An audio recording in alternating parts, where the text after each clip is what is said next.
Not going quietly, Roseanne takes aim at enemies, including co-star Sara Gilbert. If you thought that Roseanne Barr was going to remain silent after being fired, then you don't know Roseanne. A day after being unceremoniously given the boot from her hit ABC show, the 65-year-old comedian came out firing with both barrels, taking on her enemies with expert precision. Barr took responsibility for her tweet to Valerie Jarrett, who served as an aide to former President Barack Obama, that likened her to a mix between the Muslim Brotherhood and someone from the movie Planet of the Apes. But she did blame her use of the sleep aid Ambien for her tweet. "Guys, I did something unforgivable, so do not defend me," she wrote in a since-deleted tweet on Wednesday.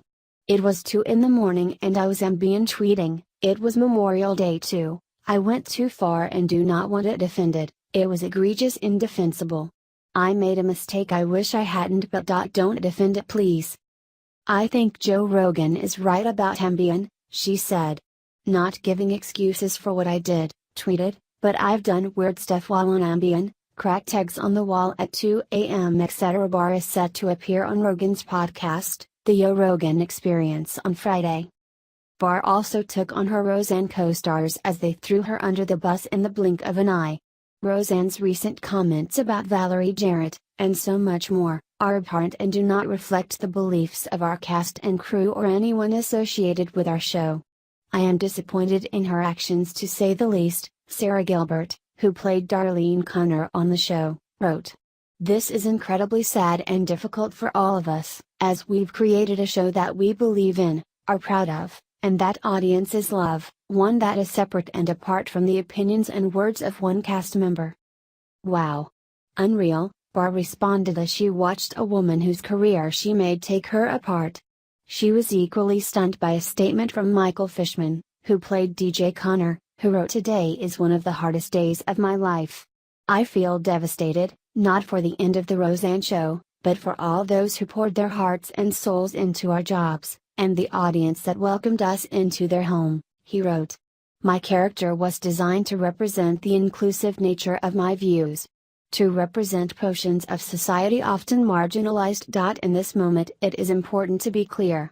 We must stand up against bias, hatred, bigotry, and ignorance to make society a better place for all." Barr was unimpressed with the words of the actor who, like Gilbert, was catapulted to superstardom by the show she created. "I created the platform for that inclusivity and you know it. Me. And you throw me under the bus. Nice," she wrote. The actress and comedian was also incensed by the fact that there are 2 sets of rules in Hollywood. One for conservatives and those who support President Trump, and another for those who toe the liberal line. "I'm sorry for my tweet, and I will also defend myself as well as talk to my followers. So, go away if you don't like it. I will handle my sadness the way I want to. I'm tired of being attacked and belittled more than other comedians who have said worse," she wrote in one, since deleted, tweet.